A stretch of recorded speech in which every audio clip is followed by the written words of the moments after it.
Ao Senhor Jesus, toda a honra e toda a glória. Os amigos que estão em casa, Deus abençoe você. Receba em nome de Jesus o nosso carinho, nossa fé.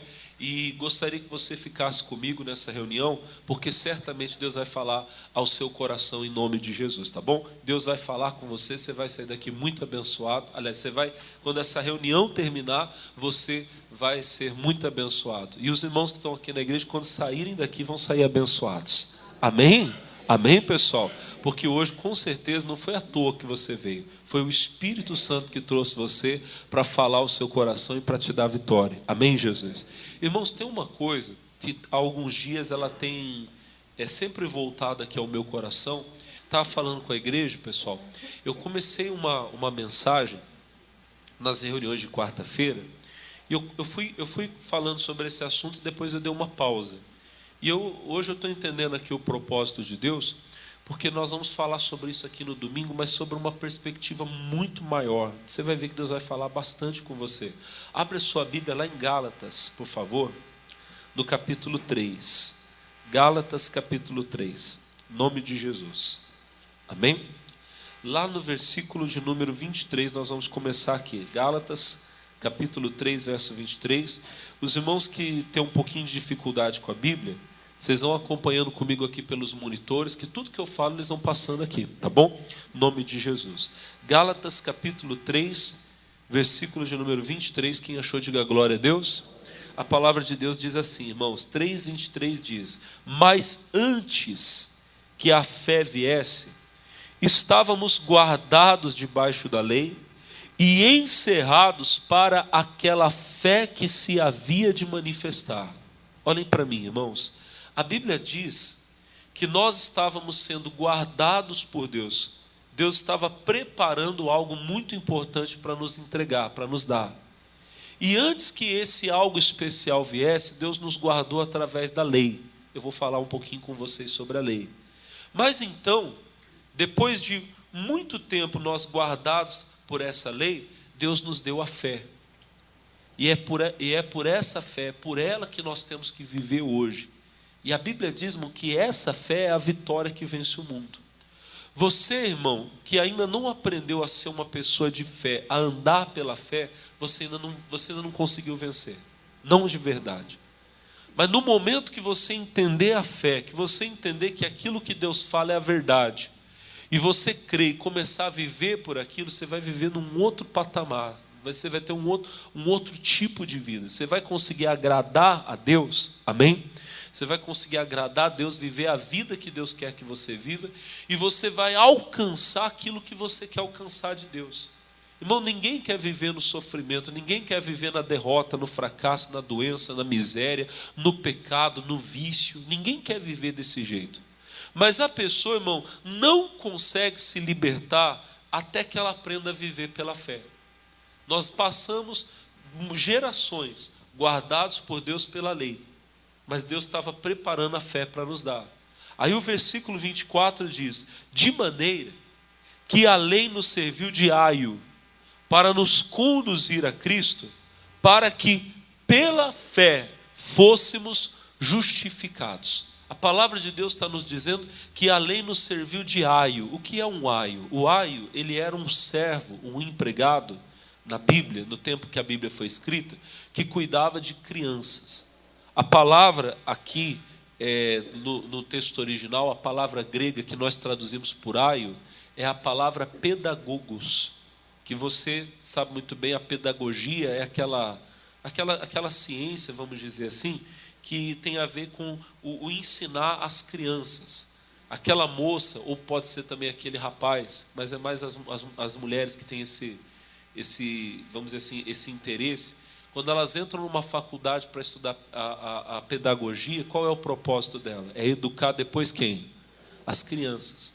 Então, lá no tempo da Bíblia, havia um pedagogo, mas não era um professor como nós temos hoje, era um servo, um escravo. As famílias mais ricas, mais abastadas, que tinham mais condições, elas tinham um servo apenas para cuidar das crianças. E hoje a Bíblia está dizendo para nós que a lei ela nos serviu como um aio. Nós éramos como crianças perdidas, nós não sabíamos o que fazer. Então a lei, ela fazia o quê? Ela nos mostrava qual era a vontade de Deus. Agora, irmão, a lei, ela é uma coisa muito maior do que você possa pensar. Se você perguntar para um judeu o que é a lei, ele vai dizer para você que a lei são os 5 primeiros livros da Bíblia. Os 5 livros que Moisés escreveu: Gênesis, Êxodo, Levítico, Números e Deuteronômio. A gente entende como lei aqueles 10 mandamentos, né, que foram escritos lá nas tábuas da lei, que o Senhor Deus deu a Moisés lá no Monte Sinai. Ali nós temos, eu posso dizer para vocês, um resumo, uma síntese da lei. Só que a lei é muito maior. Se você pegar todos esses livros que eu falei agora, principalmente de Êxodo capítulo 13 para frente, até Deuteronômio, você vai ver uma série de regras, centenas, sobre os mais diversos aspectos da vida, tanto sobre a forma de viver em sociedade, como a forma de sacrificar a Deus, a forma de cultuar a Deus. Tudo isso estava envolvido na lei. Amém? Essas regrinhas, vamos dizer assim, essas várias regras que o Senhor Deus deu e entregou a Moisés, elas são chamadas de lei. E isso tudo, como nós vimos, era o aio.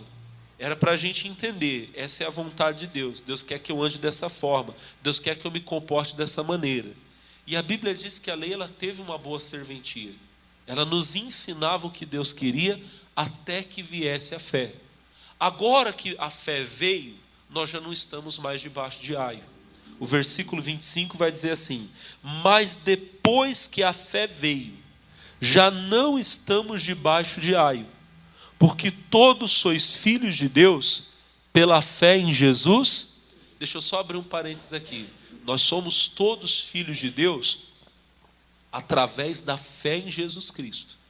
Filho de Deus é aquele que recebeu Jesus como seu Salvador. Amém? Quando a Bíblia fala, porque todos sois filhos de Deus. Ah, pastor, então todo mundo é filho de Deus. Não. São filhos de Deus todos aqueles que receberam a fé em Jesus Cristo. João capítulo 1, versículo 11 diz que ele, Jesus, veio para os seus, e os seus não o receberam. Mas todos aqueles quantos o receberam, a estes ele deu o poder de serem feitos filhos de Deus, aos que creem no seu nome. Para uma pessoa ser filha de Deus, ela precisa ser feita filha de Deus. E ela é feita filha de Deus através da fé em Jesus. Amém? Todos aqueles que ainda não receberam Jesus como Salvador, não são filhos de Deus. Podem ser até pessoas religiosas. Podem ser até pessoas que têm alguma crença. Não, eu acredito muito em Deus. Amém. Mas ela não é ainda um filho de Deus. A Bíblia diz que o filho de Deus é aquele que de Deus é gerado. E como é que Deus é gerado em você? No momento que o Senhor Jesus entra na sua vida. Quando você o recebe como Salvador. Amém? Mas não é esse o nosso assunto. O assunto aqui é o seguinte, é que nós somos feitos filhos de Deus, sim, pela fé. É a fé que agora nos faz essas pessoas que têm a capacidade de agradar a Deus e viver o padrão de vida que Deus quer de nós. Nós não estamos mais debaixo da lei. Ah, pastor, então agora eu posso viver do jeito que eu quero? Não, não é isso. A questão é a seguinte, irmão. A lei, ela nos fazia entender o padrão de comportamento que Deus espera.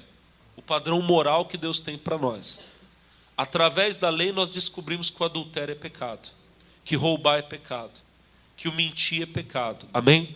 Como é que eu sei que mentir é pecado? Quem foi que me disse que mentir é pecado? Ah, pastor, foi meu pai, foi minha mãe, sim. Mas aonde eles aprenderam? Da onde vem essa ideia de que mentir é pecado? Vem da lei de Deus.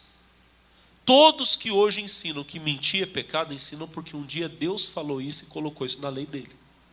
Por que nós dizemos que o adultério é uma coisa errada? Da onde vem esse pensamento? Adulterar é errado. Da onde vem? Vem da lei de Deus. Então todo esse pensamento que nós temos de moral, de conduta, isso é certo, isso é errado, isso tudo veio da lei de Deus.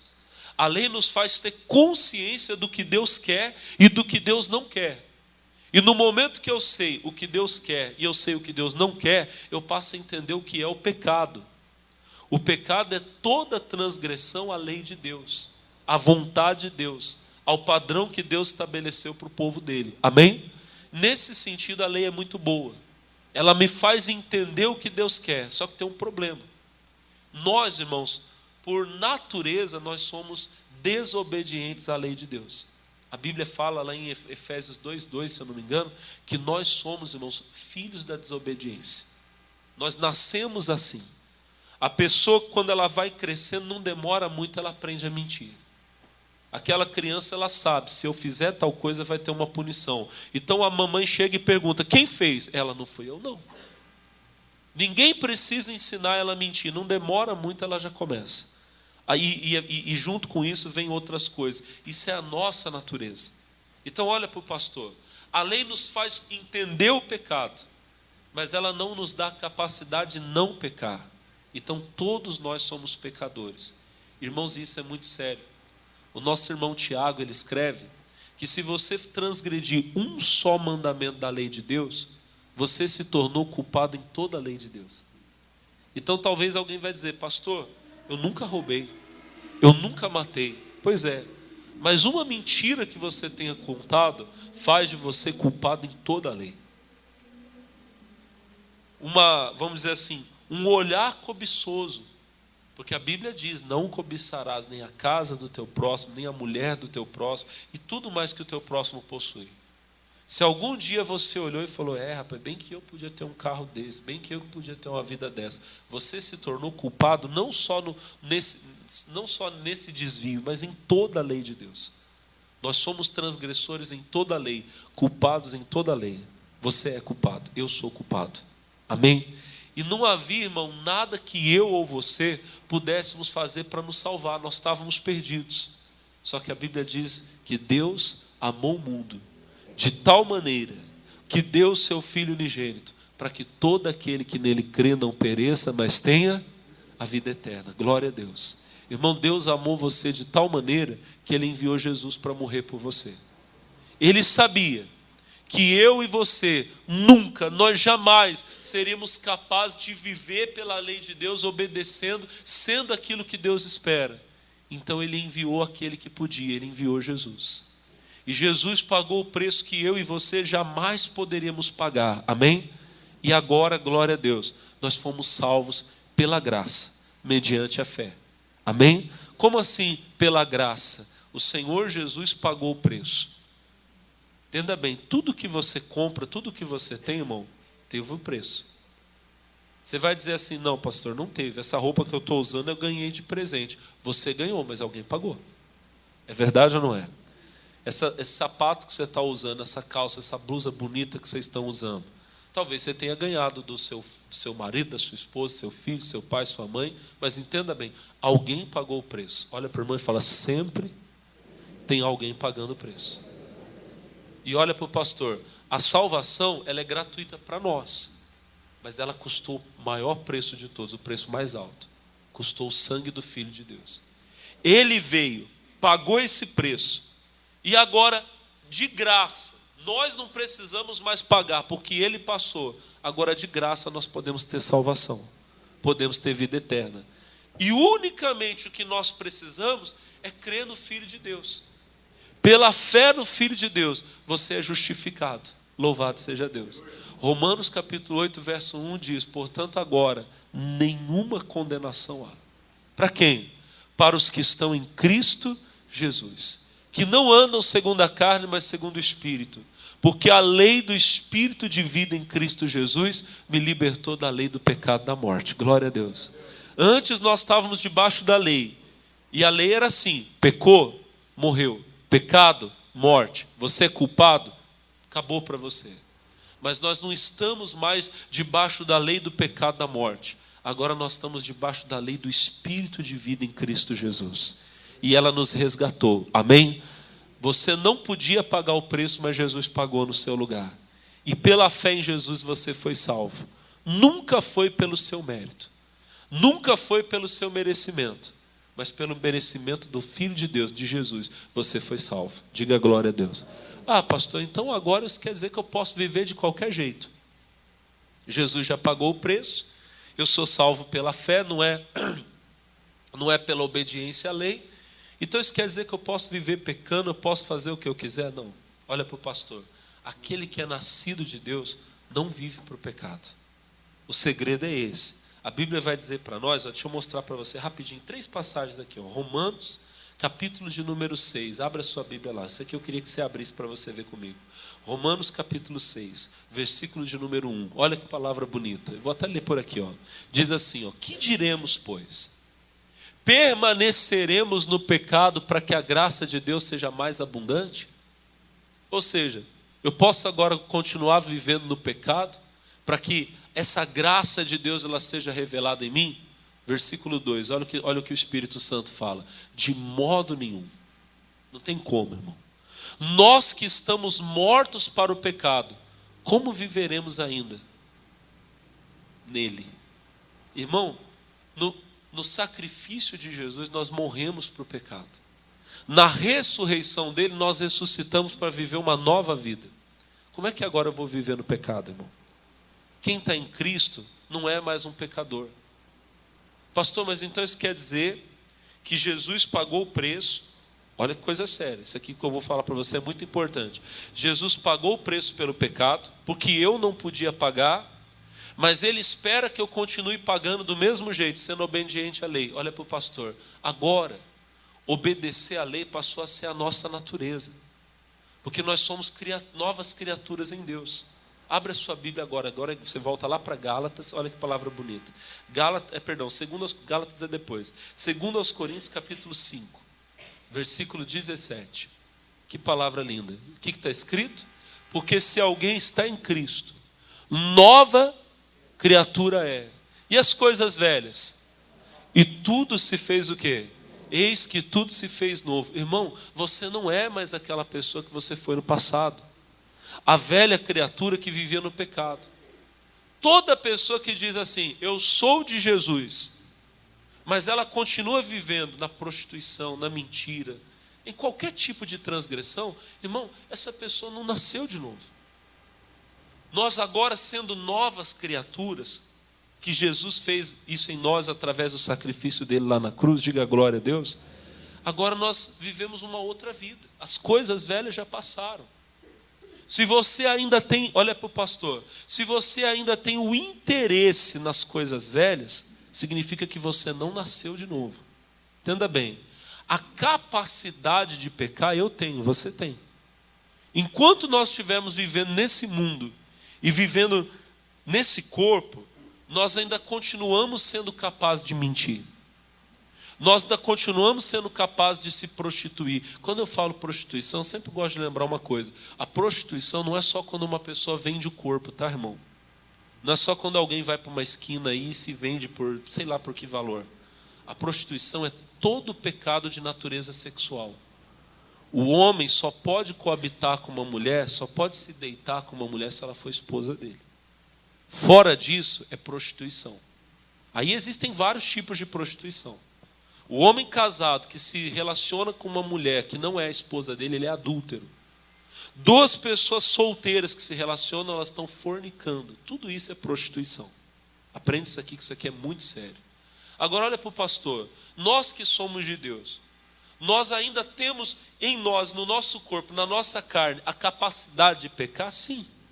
Você tem a capacidade de fazer tudo isso, de se drogar, se prostituir, de mentir, de roubar, de matar, tudo isso você tem. Só que você não é mais essa pessoa. Você é uma nova criatura. Você não consegue mais viver para o pecado. Se alguém vive para o pecado é porque não nasceu de novo. O nosso irmão João escreveu, vai lá, primeira carta de João, vamos lá rapidinho, 1 de João, capítulo 3. Queria ler com vocês o versículo 6, 1 de João. Capítulo 3, verso 6, diz assim, qualquer que permanece nele em Cristo, em Deus, não vive o quê? Não vive pecando. Qualquer que vive pecando, não o viu e nem, olha para o pastor, pecar, em algum momento da nossa vida, infelizmente a gente acaba pecando. Mas a Bíblia diz que aquele que está em Cristo, não vive pecando. Eu gosto de dar esse exemplo aqui. Acidentes, em algum momento, acabam acontecendo na nossa vida. Todo mundo aqui que dirige, em algum momento já deu uma esbarradinha, já encostou o carro. Já aconteceu com você, sim ou não? Você sai de casa num belo dia, está tudo perfeito, de repente você não olhou direito, não viu, quando você viu, atravessou um sinal, alguém veio e bateu. Só que isso são o quê? Acidentes. Agora, irmão, um acidente, ele é diferente de uma coisa que é projetada. Eu era pastor numa cidade, não vou falar qual foi, porque foi um caso muito feio. Tinha acabado o culto na igreja, eu estava indo embora para casa, peguei o carro, minha esposa já estava comigo, e quando a gente estava na rodovia, irmão, o trânsito estava todo travado, parado, e ficou um tempão. E eu percebi que aqui não andava, e do lado de cá também não via ninguém. Não via um carro. Daqui a pouco, irmão, alguém acho que furou o bloqueio, não sei o que aconteceu, passou por nós e disse assim: rapaz, você tem como voltar? Eu falei assim: eu tenho para onde voltar. Ele falou assim: se você puder voltar, volta, porque você não vai querer passar e ver o que está ali na frente. Foi a coisa mais horrível que eu já vi na minha vida. O acidente tinha sido muito feio. No outro dia veio a notícia, irmão. O cidadão, ele estava, sei lá, doido, com raiva da mulher dele. E ele estava com olha que você vê que coisa absurda. Ele estava no carro com as crianças no banco de trás e falando com a mulher no telefone e brigando com ela. E dizendo assim: não, hoje você vai pagar. Eu falava para você que eu ia fazer, não sei o que, hoje eu vou fazer. Irmão, ele pegou o carro na rodovia e se jogou na frente de um caminhão.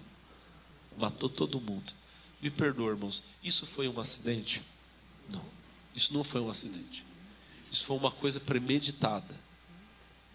O pecado na sua vida, quando ele acontecer, ele não deve acontecer. Mas se um dia ele acontecer, tem que ser um acidente. Você não vigiou, quando viu, aconteceu. Mas na mesma hora, irmão, Deus, me perdoa. Não vou mais fazer isso. Quem está entendendo, diga amém. Na mesma hora, se você fez alguma coisa com alguém, você procura a pessoa fulano: estou pegando o telefone, não vou nem esperar chegar em casa. Eu já estou ligando para você, já estou falando: eu fiz isso, me perdoa. Quem está entendendo, diga amém. É assim, irmão. Uma vez sem querer, pessoal, coisa assim que você, sabe, você não vigia. Uma vez sem querer, eu peguei um negócio que não podia e coloquei no bolso. E fui para casa. Quando eu cheguei em casa, que eu fui esvaziar os bolsos, que eu vi que aquilo estava comigo, irmão, me deu um negócio na hora, eu falei: meu Deus. Na mesma hora eu peguei o telefone e liguei para o meu pastor, quase chorando: pastor, deixa eu falar para o senhor me perdoa. Ele falou: não, irmão, você não quis fazer. Pastor, não quis, mas eu fiz. Está errado do mesmo jeito. Quem está entendendo, diga amém. Não é porque você não quis fazer que aquilo que você fez não seja errado. Agora, existe uma diferença. Sim, existe. Em quando você faz uma coisa sem o desejo de fazer, e quando você projeta, quando você tem a intenção: não, hoje eu vou fazer. Eu vou esperar tal hora, tal momento, aquela pessoa vai ver, eu vou pegar ela em tal lugar, vai ser dessa forma. Está amarrado, irmão. Se você faz isso, você ainda não nasceu de novo. Aquele que nasceu de Deus não vive para o pecado. Vamos continuar lendo ali, qualquer que permanece nele não vive pecando. Qualquer que vive pecando nem o viu, nem o conheceu. Vamos continuar mais um pouquinho, vamos ler só mais um pouco. 7, filhinhos, ninguém vos engane. Quem pratica a justiça é justo, assim como ele é justo. Como é que eu sei que eu sou uma pessoa justa? Eu vivo para a justiça. Eu procuro fazer aquilo que agrada a Deus. Esse é o meu desejo. Continuando, versículo 8. Quem pratica o pecado é do diabo. Eu não estou dizendo, olha para mim, eu não estou dizendo a pessoa que comete um erro, uma falha. A prática é diferente. A prática é quando você faz todo dia, de forma sistêmica. Todo dia você volta para o mesmo pecado. Isso é a prática do pecado. Amém? É o que a gente chama o pecado de estimação. Quem vive praticando o pecado é do diabo. Irmão, não sou eu que estou dizendo, é Deus que está dizendo. Pastor, então isso quer dizer que eu que vivo? Exatamente, mas você não precisa ser. Quem está em Cristo é nova criatura. No momento que você dá a vida para Jesus, você não vive mais para o pecado. Ao contrário, agora você vai lutar contra o pecado. Vocês estão entendendo? Talvez durante um tempo, ainda vão ter até algumas coisas na sua vida que você vai fazer, que você não quer fazer, mas você ainda não tem força para vencer. Às vezes a pessoa vem para a igreja e quando ela vem, ela ainda tem um problema, ela tem um vício. E ela não quer mais. Mas às vezes ela ainda não teve aquela fé para vencer. Quem está entendendo, diga amém. A pessoa vem para a igreja, ela ainda usa o cigarro. Mas ela está numa luta contra o cigarro. Ela põe aquilo na boca, mas ela fala: eu te odeio, eu não quero você, eu sou nova criatura. Quem está entendendo, diga amém. E às vezes ela passa dias sem usar, de repente ela tem uma recaída, fuma de novo, mas ela chora, ela pede. Entenda bem, ela não quer fazer aquilo. Mas ela ainda não teve a fé para vencer. Mas no momento que a fé vier e ela está buscando a fé, ela não bota mais o cigarro na boca, nem nenhuma outra coisa errada. Quem está entendendo, diga amém. O problema é a pessoa que diz: eu uso mesmo e não estou nem aí, eu faço mesmo. E a pessoa que é desse jeito, ela pode entrar na igreja, sair da igreja, porque não faz diferença. Só que ela é do diabo. A Bíblia está dizendo: quem pratica o pecado é do diabo. Porque o diabo vive pecando desde o princípio. Então quem faz o pecado porque quer fazer é igual o diabo, é igual o pai dele. Ele é do diabo, o diabo vive pecando e a pessoa que é do diabo também vive pecando. Mas olha o que a Bíblia continua dizendo: para isto o Filho de Deus se manifestou. Que coisa linda! Para desfazer as obras de quem? Foi para isso que Jesus veio, irmão, para libertar você do pecado. Amém? Não foi apenas para fazer você entender o que é errado, foi para libertar você do erro, fazer de você uma nova criatura.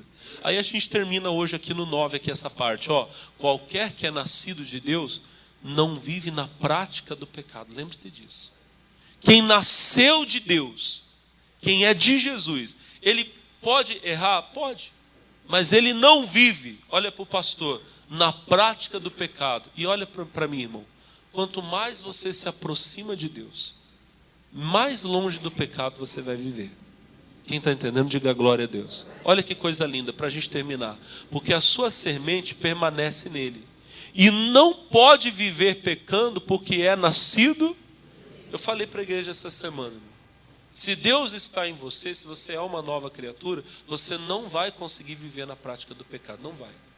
É mais ou menos como colocar uma coisa estragada na boca, irmão. Ou ela já sai na boca, ou então se ela entrar no estômago, ela vai sair depois de outro jeito. Vocês entendem o que eu estou falando? Se você colocou uma coisa na boca e ela está azeda, irmão, você não vai esperar. Na mesma hora você vai cuspir. Amém ou não?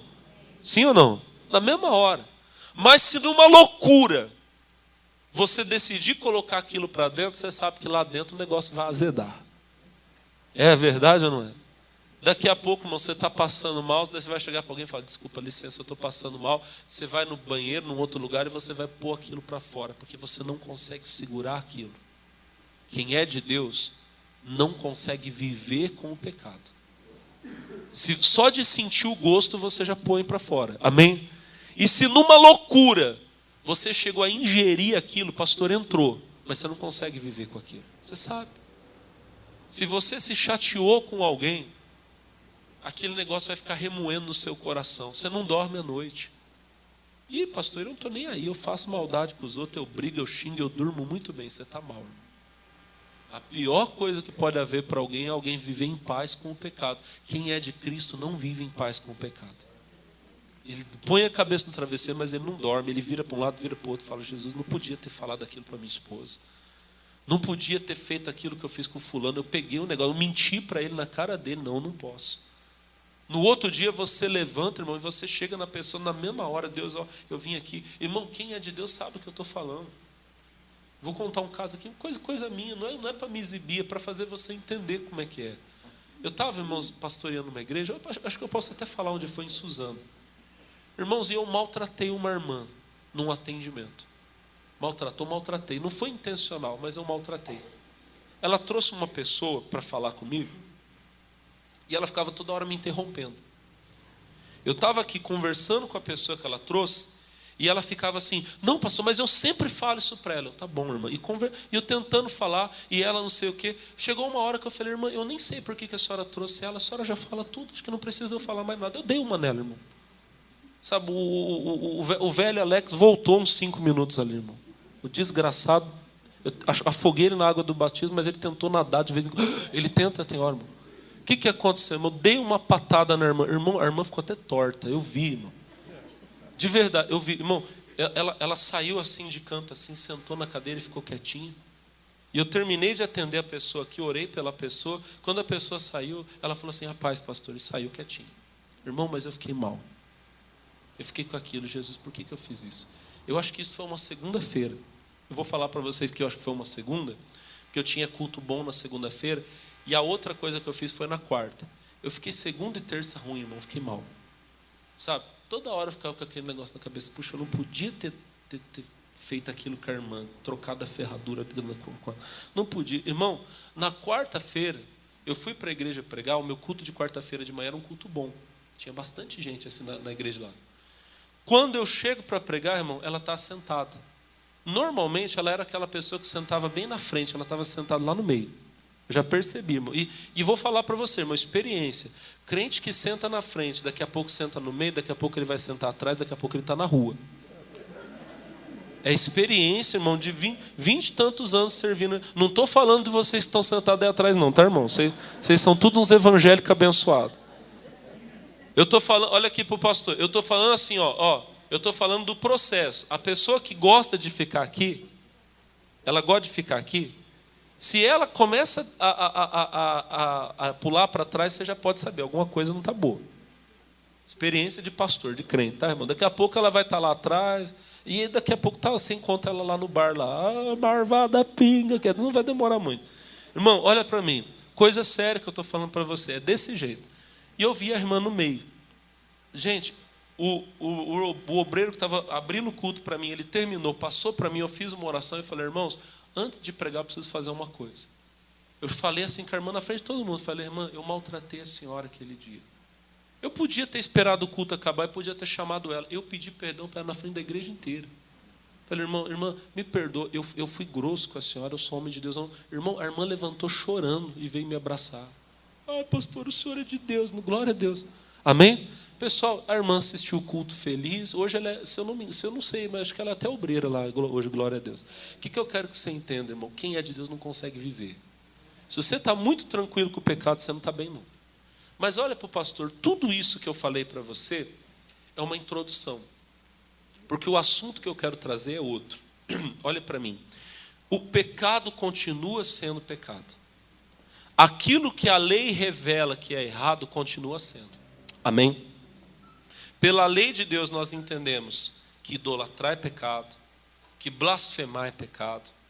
Pela lei de Deus nós entendemos que desonrar é pecado, mentir, roubar, matar, cobiçar, e todas essas coisas continuam sendo pecaminosas. Amém?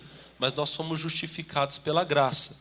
E nós, olha para o pastor, estamos livres do pecado desde que veio a fé. Amém? Desde que veio a fé, acabou o problema do pecado para nós. Diga glória a Deus. Eu queria falar com vocês nessas próximas semanas, eu vou tomar uns 5 minutinhos agora, sobre os mandamentos de Deus, mas eu queria falar com eles sobre a perspectiva da fé. Vamos ler de novo, só onde a gente começou, Gálatas 3, versículo 25, lá onde a gente começou, Gálatas 3, 25, olha que palavra forte. Mas depois que a fé veio, já não estamos debaixo de aio, porque todos sois filhos de Deus pela fé em Jesus.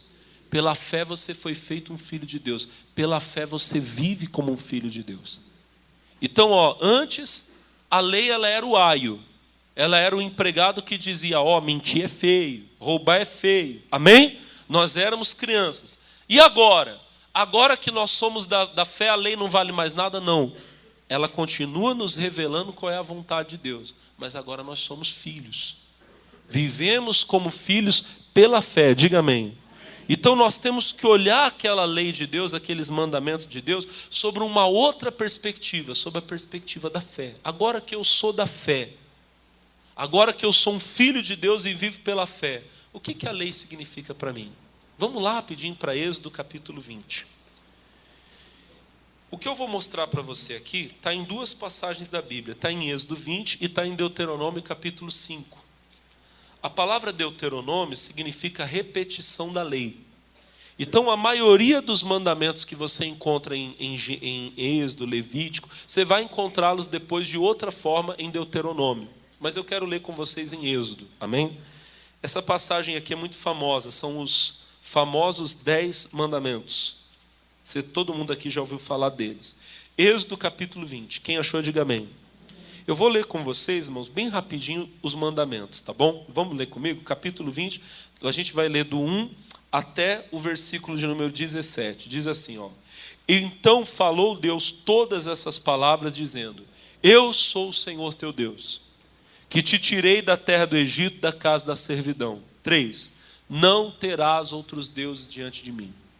Não farás para ti imagem de escultura, nem alguma semelhança do que há em cima no céu, embaixo na terra, nem nas águas debaixo da terra.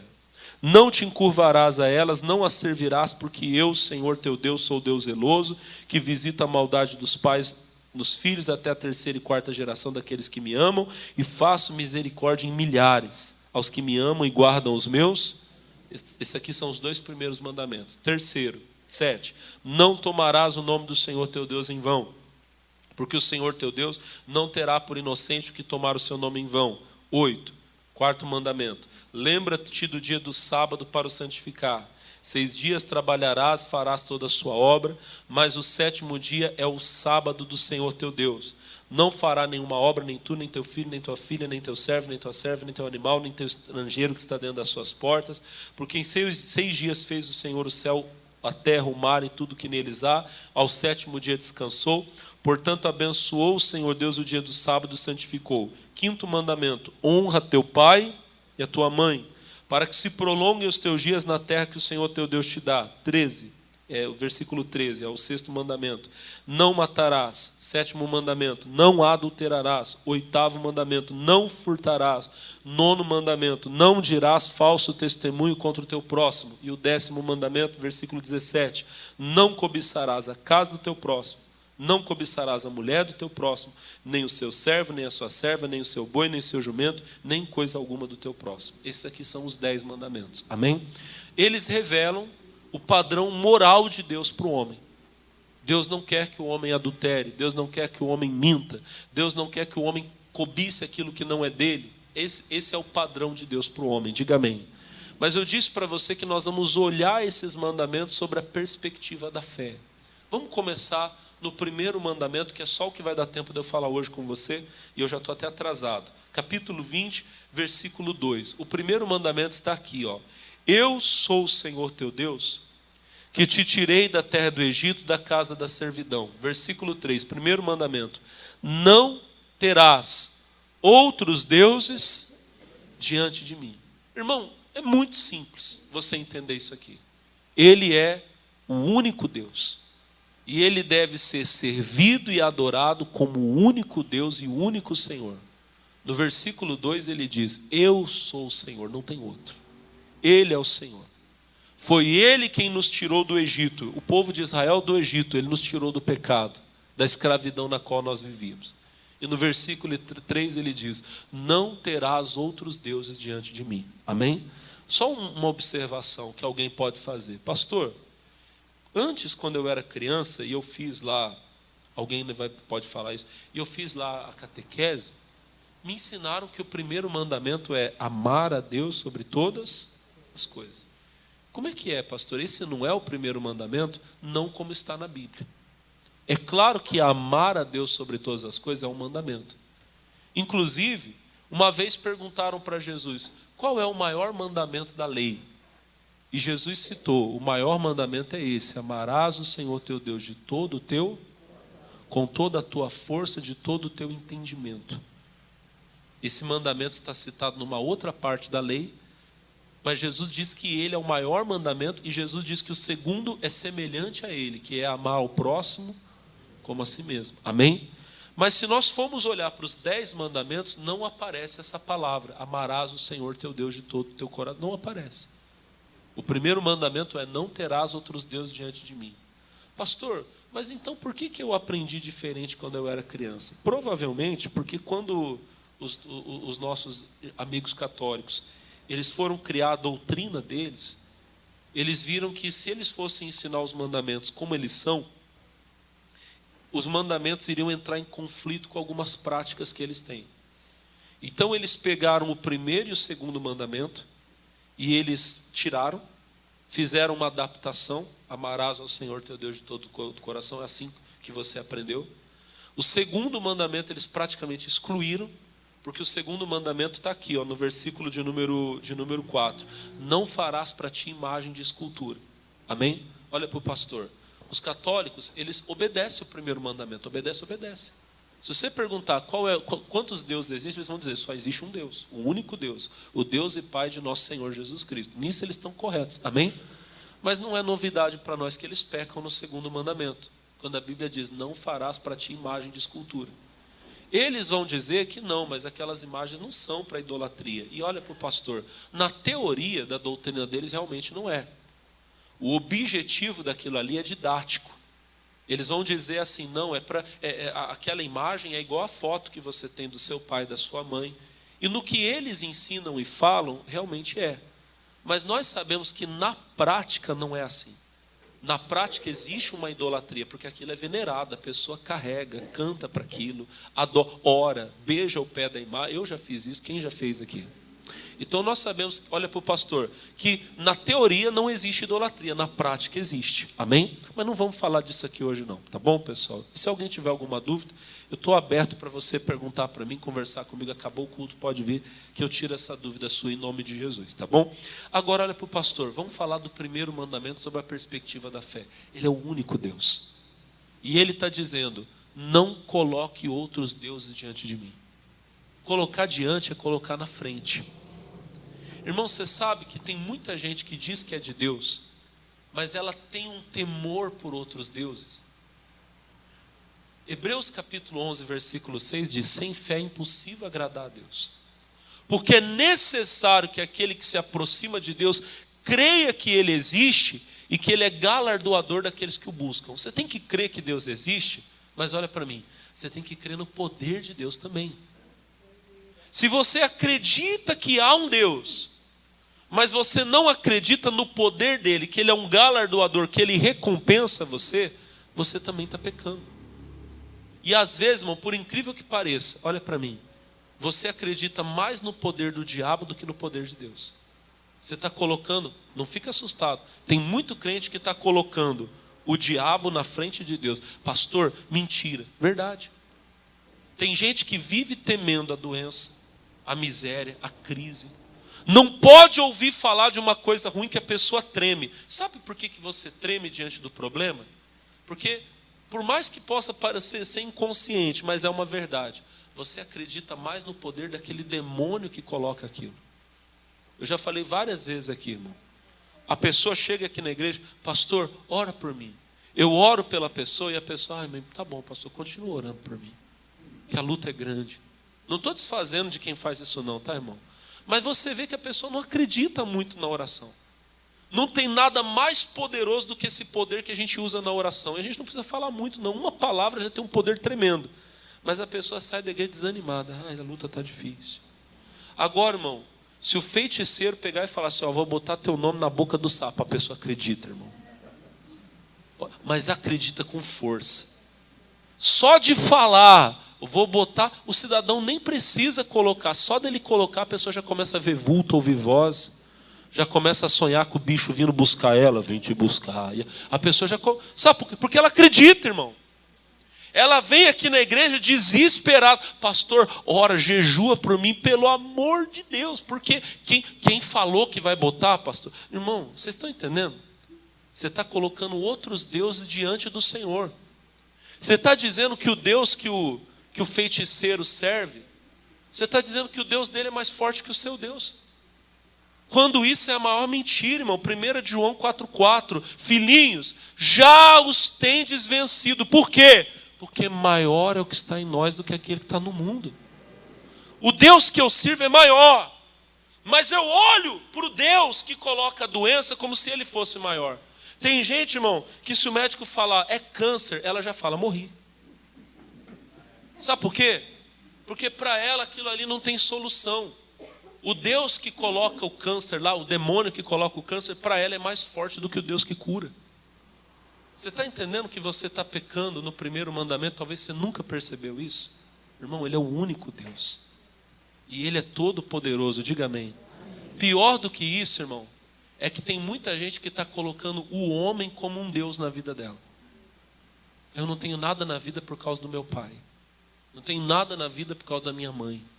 Não tenho nada na minha vida, pastor, porque o meu marido não deixa. Então seu marido é seu Deus? É ele quem determina o que você vai ter? É seu pai, é sua mãe? Romanos 8,31. Que diremos, pois, essas coisas?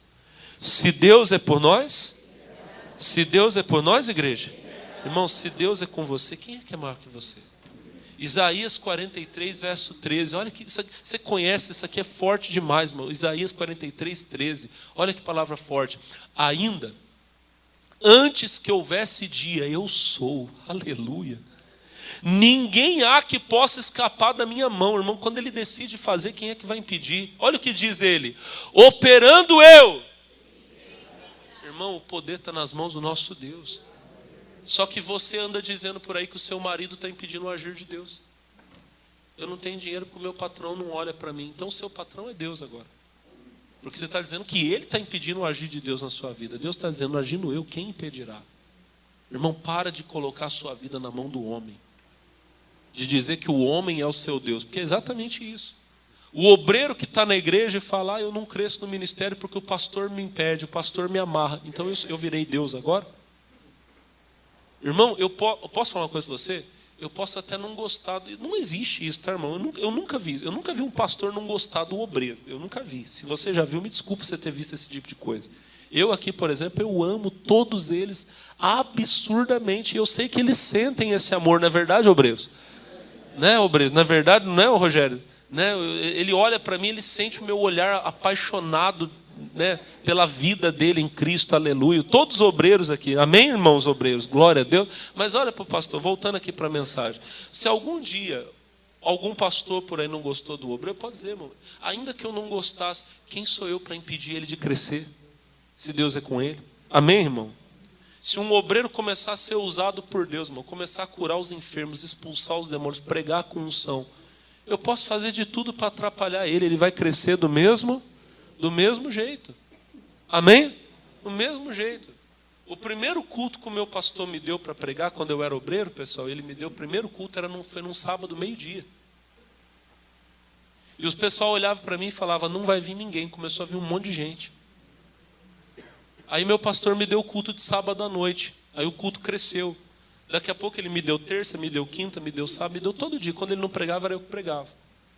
Aí, glória a Deus, eu estava abençoado. Um dia ele chegou para mim, eu cheguei para ele e falei, pastor, eu vou entregar essas reuniões. Se o senhor me der a bênção, eu quero abrir uma igreja lá no bairro onde eu moro. Que lá não tinha. Ele falou, pode abrir. Irmão, comecei na garagem da casa do meu pai. Já contei essa história para vocês várias vezes. Tinha barata. O meu pai criava galinha do lado. Quando eu falava, dá glória a Deus, o galo cocoricó. Era assim. Posso falar para você, irmão? Olha para o pastor Alex. Era feio. Desculpa eu falar. Era feio, pobre, fedido. Cheirava mal. Um dia meu pastor foi lá fazer um culto. Eu falo isso aqui para você. Eu fiquei com uma vergonha. Porque estava chovendo. E a chuva já tinha parado lá fora. Mas dentro da igreja não tinha parado. E eram os irmãos puxando cadeira branca para um lado, puxando cadeira branca para o outro. Era desse jeito, irmão. Mas posso falar para você, encheu. Porque Jesus estava ali. Agindo Deus, quem vai impedir, irmão? Era feio, era pequeno, mas o povo sabia. Se eu for lá, eu vou ser curado. Se eu for lá, o demônio vai sair. Para disso, irmão. Já falei para vocês, quando Davi cometeu aquele pecado, não o da Batseba, o outro, quando ele fez a contagem de Israel, o profeta Gade foi lá e levou para ele, você tem 3 escolhas. Deus está escolhendo, está falando para você escolher 3 castigos. Ou você vai passar 3 anos de fome, ou vão ser 3 meses de guerra e os seus inimigos vão vencer você, ou então 3 dias de praga. Davi disse assim, eu estou em grande aperto, mas eu quero ficar na mão de Deus, não na mão dos homens, porque eu sei que a misericórdia de Deus é grande. Davi sabia, o segredo do sucesso é estar na mão de Deus. Só que você escolhe estar na mão do homem. É o fulano que me atrapalha. Ninguém me atrapalha. Se tem alguém me atrapalhando, sou eu. Não é nenhum de vocês, não é minha esposa. Se eu não vencer na vida, a culpa não é de vocês, é minha. Porque eu sirvo Deus Todo-Poderoso. Se Ele agir, quem é que pode impedir? Vocês estão entendendo? Quem está entendendo, diga amém. Lindo que eu vou falar para vocês, irmão. José, olha que bonito. Depois de toda aquela coisa que ele passou, dos irmãos, da escravidão, quando Deus o exaltou e ele se tornou soberano do Egito, governador das terras do Egito, e os irmãos dele foram se encontrar com ele, a Bíblia diz que ele, primeiro, testou o arrependimento dos irmãos. Quando ele viu que os irmãos dele estavam arrependidos, ele se deu a conhecer.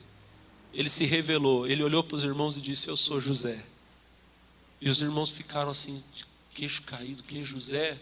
o nosso irmão que a gente traiu, que a gente vendeu, jogou no buraco, mandou para ser escravo. José disse, Gênesis 41. 41? Não, está aqui, eu coloquei aqui no meu esboço aqui para não falar errado para vocês. É Gênesis capítulo 45. Eu coloquei só o versículo 8. Ele diz assim, olha que lindo, Gênesis 45, 8. Ó, assim, não fostes vós que me enviastes para cá. Gente, eu acho isso forte demais.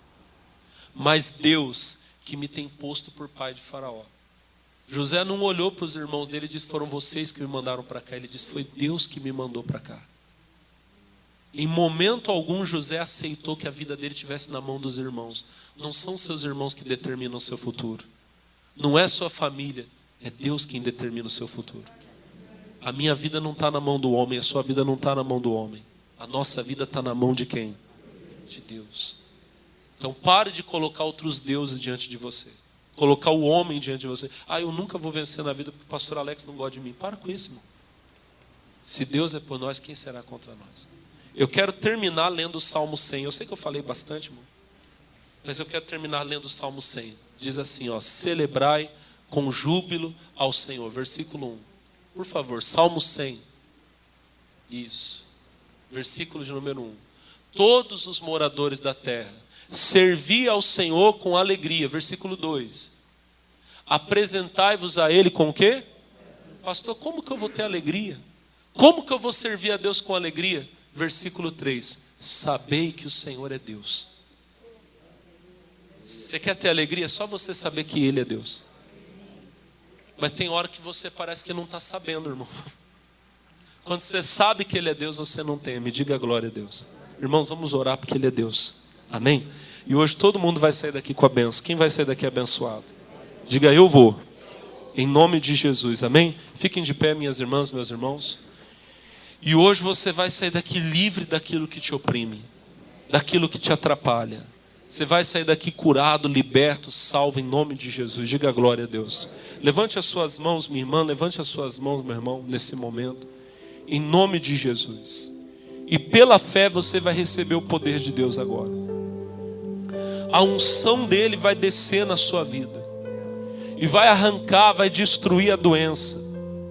Vai destruir o mal que te oprime, essa tristeza que está no seu coração, esse mal que está na sua vida, em nome de Jesus. Pai, obrigado pelo Senhor ter nos trazido aqui hoje. Obrigado, meu Deus, porque o Senhor nos trouxe para fazer essa obra linda, essa obra tremenda. Obrigado, meu Deus, porque o Senhor nos resgatou, o Senhor nos salvou. Louvado seja o nome de Jesus. O Senhor nos trouxe aqui para nos dar vitória, e o Senhor vai nos dar vitória grande. Todos que estão aqui vão sair daqui abençoados, eu creio. Levante as suas mãos e comece a fazer a confissão da fé agora. Comece a dizer, eu sei que Deus é comigo. Se Deus é por nós, quem será contra nós? Fala isso, irmão. Agindo Ele, agindo Deus, quem impedirá? Oh, aleluia, aleluia, aleluia. Ele é Deus e não há outro. Oh, glória a Deus, aleluia. Louve a Deus, irmão, em nome de Jesus.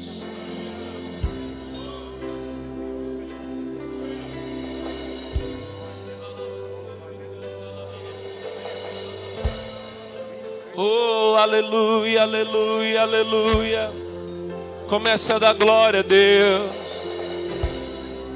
Comece a dar glória ao Senhor.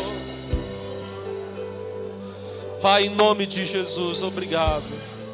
Eu creio que a unção do Senhor está aqui. Eu creio que o poder do Senhor vai descer nesse lugar agora. Como ministro da palavra de Deus, eu digo, todo o mal que está oprimindo essa pessoa, todo o mal que está dominando esse homem, essa mulher, fazendo essa pessoa sofrer, eu digo agora, vai sair dessa pessoa. Vai sair todo espírito de enfermidade. Vai sair todo espírito de sofrimento agora. Em nome de Jesus. Levante as mãos e diga, Senhor Deus, abençoa agora. Coloca agora nas minhas mãos o fogo de Deus, o poder de Deus, para destruir toda enfermidade, toda doença, para arrancar todo mal, em nome de Jesus. Irmão, coloque as mãos sobre a sua cabeça agora, Pai, e eu quero a unção do Senhor entrando e passando em cada vida, do alto da cabeça à planta dos pés, e em nome do Senhor Jesus, eu digo agora, todo mal que está oprimindo essa pessoa, toda enfermidade, toda doença, o mal que aos olhos do médico é incurável, o problema que aos olhos da medicina não tem solução, eu digo agora em nome de Jesus, mal abandone essa pessoa, saia da vida dele, saia da vida dela agora, vai sair. Essa infecção, essa alergia, o vírus, a bactéria, eu digo, vai morrer esse vírus, vai morrer essa bactéria hoje. Essa bactéria resistente, que resiste aos antibióticos, e a ferida não fecha, não cicatriza, eu digo, saia! Em nome de Jesus, agora, vai sair esse mal, vai sair essa obra do diabo, e vai começar a sair da família dessa pessoa, da casa dela. Determine agora, meu irmão, determine agora, diga, sai da minha casa, sai do meu marido, da minha esposa, do meu filho, vai mandando embora todo mal. Meu Deus, o fogo do Senhor está descendo, está queimando agora, e vai queimar o trabalho de bruxaria, de feitiçaria, que fizeram contra essa pessoa, que fizeram contra essa vida. Eu digo, todo mal, agora, saia. Vai saindo, vai mandando embora, irmão. Vai tirando as mãos da sua cabeça e vai jogando lá na rua agora, todo mal, vai embora. Sai, toda opressão, vai saindo. Irmão, manda embora agora essa vontade que você tem de fazer o mal. Repreende agora, diga, sai de mim os maus pensamentos, pensamentos de morte, de suicídio, o desejo de se prostituir, o desejo pelo vício. Diga, saia, vai saindo, toda a perturbação, vai embora, saia, joga lá para a rua, diga, sai agora, em nome de Jesus. Oh, glória a Deus. Levante as mãos. Seja livre, seja curado, seja sarado para a glória de Deus. E você pode adorar a Deus agora. Você pode dar glória a Deus, meu irmão. Você pode dar glória a Deus, minha irmã. Pode adorar a Deus agora. Hoje é o dia do Espírito Santo, e você pode ser cheio do Espírito Santo. Seja cheio de Deus agora. Oh, aleluia, aleluia, aleluia. Oh, ribalaba, shuribalabala, canturiandolo me clama na labalaba.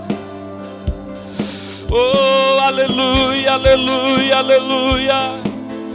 Ele é o único Deus. Não há outro como Ele. Debalaba siribiandolo me canta laba shuriandalaba. Aleluia, diga glória a Deus. Obrigado, Pai querido. Meu Deus, nós temos a certeza da vitória. O Senhor é conosco. E todos, meu Deus, que oraram comigo nessa manhã, recebem a bênção, recebem o milagre, em nome de Jesus. Toda a igreja diga glória a Deus. Levante as mãos e diga obrigado, Jesus. Vamos aplaudir o Senhor, irmãos. Graças a Deus.